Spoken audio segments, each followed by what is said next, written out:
Dr. Mohammed Mossadegh was a lawyer, professor, author, governor, member of parliament, finance minister, foreign minister, and a democratically elected prime minister of Iran. Mossadegh fought both internal corruption and foreign interference. He enacted social reforms and nationalized the Iranian oil industry. Hello and welcome to the Global Cultural Drift podcast. Geopolitical Queen here with today's episode on the former Iranian Prime Minister, Dr. Mohammed Mossadegh, who was removed from office by the US and the British through a coup for daring to nationalize the Iranian oil industry.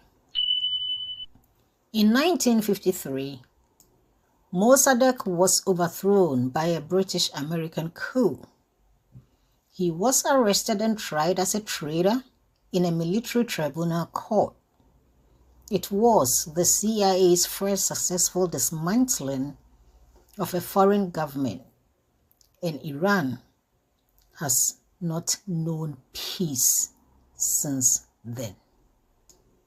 In December 1953, Dr. Mohammed Mossadegh, the 71-year-old ex-premier of Iran, received the final verdict in a military court which tried him for treason and gave him 3 years of solitary imprisonment. Mossadegh was released at the end of his prison term in 1956 and returned to his village of Ahmadabad, which is 60 miles west of Tehran. The following day, several hooligans gathered in front of his house and yelled insults against him. The incident was almost certainly a ploy by the government to bring in 24 military personnel for his alleged protection.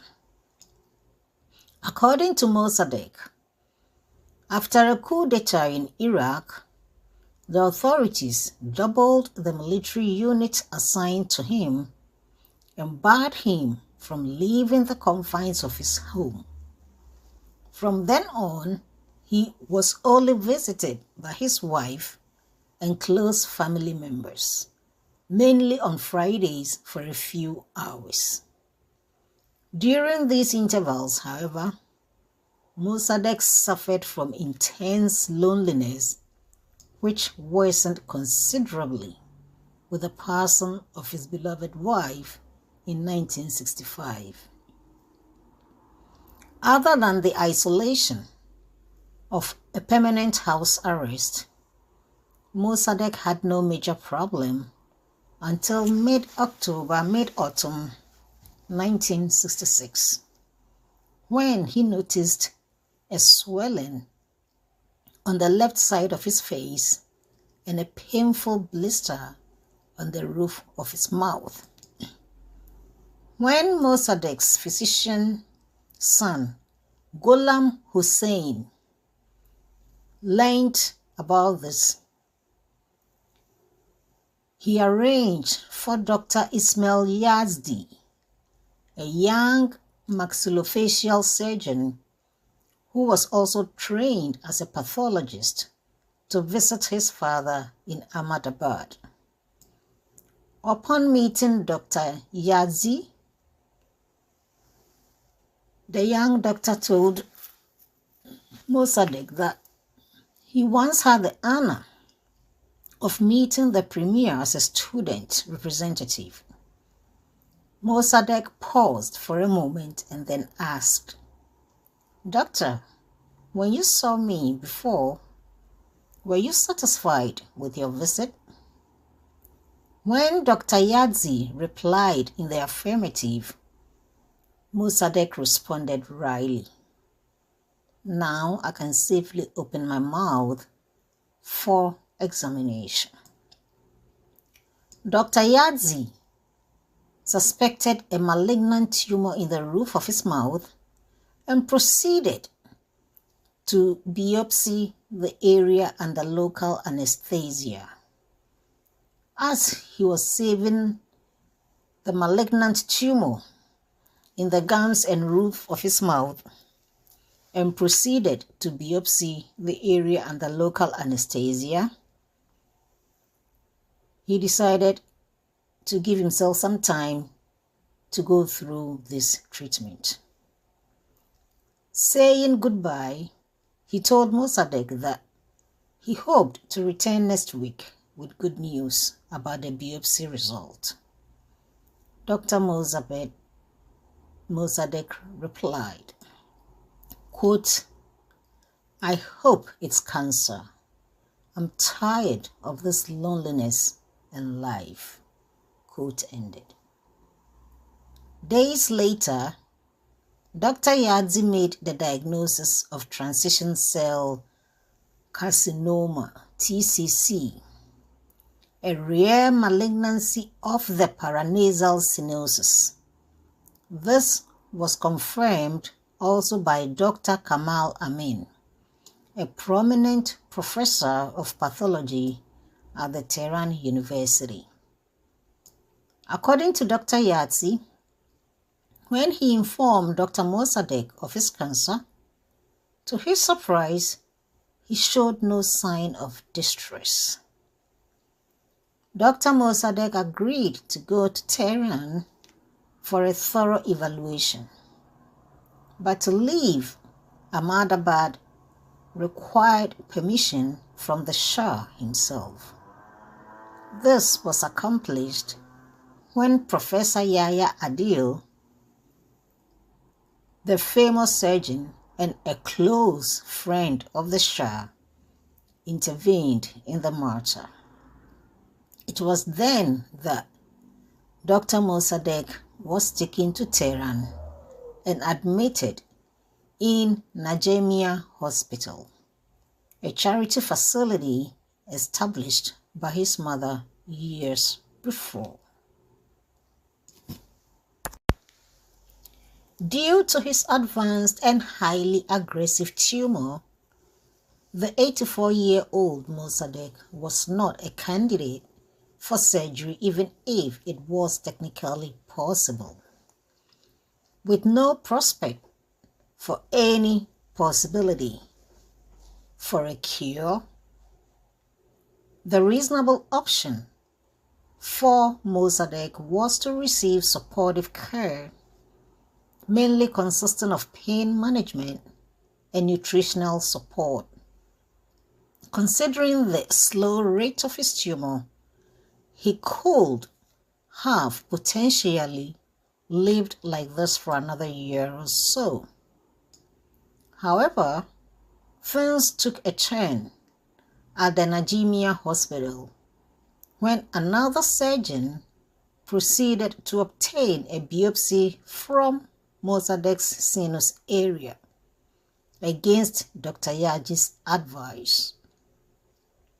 Dr. Yadzi, who personally witnessed the painful procedure in the role of the pathologist, later recalled the quote, "The memory of his suffering and heartbreaking screams has never left me," unquote. According to Gholam Hussein, no one was allowed to visit his father in the hospital, and he refused his children's offers to fly him to Europe for treatment or bring physicians from abroad. After being discharged, Mossadegh began receiving cobalt radiation therapy at the Mir Hospital under the care of Dr. Ahmed Fahad, a radiologist and a one-time chancellor of the Tehran University. Clearly, the administration of high-dose radiation therapy was ill-advised, as the tumor was resistant to radiation and the treatment was associated with painful inflammation of the mucosal lining of the mouth and throat. To counter this, Mossadegh received large doses of analgesics, which caused him to vomit blood. He also developed enlarged lymph glands in his neck, which caused such tremendous pain that he only had to scream in agony. Meanwhile, Mossadegh took consolation in writing letters as much as he could. He wrote one to a close friend saying, quote, "I am still not well, and I'm suffering from the radiation, which has worsened my condition. I have no choice but to obey the doctors and see what the will of God is for me," unquote. Unfortunately, Dr. Mossadegh's condition deteriorated further when he developed pneumonia and a life-threatening blood infection, for which he was readmitted to the Njamia Hospital again.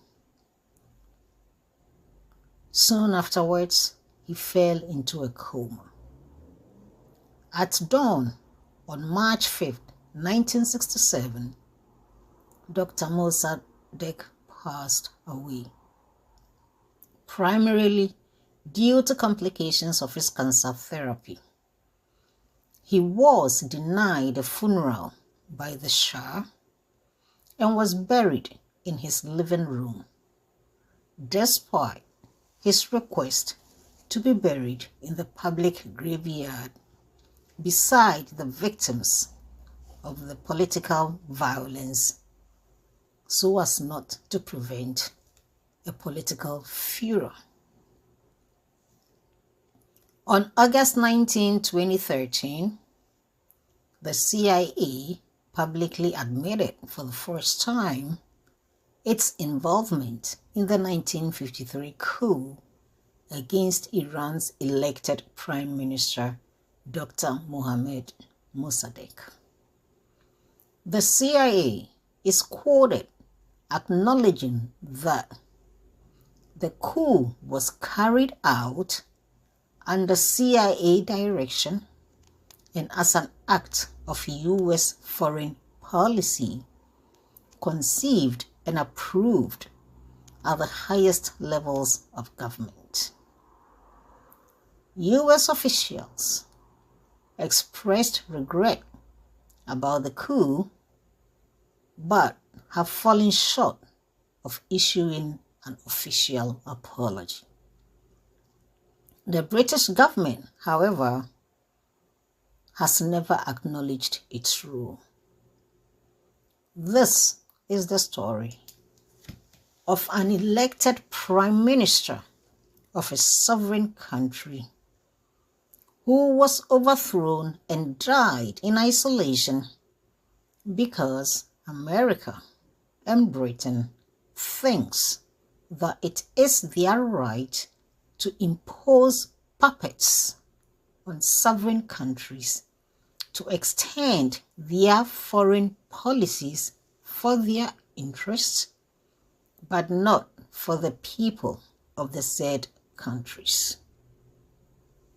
Well, kindly share your thoughts in the comment section below, and I will be back with the next broadcast. Good day.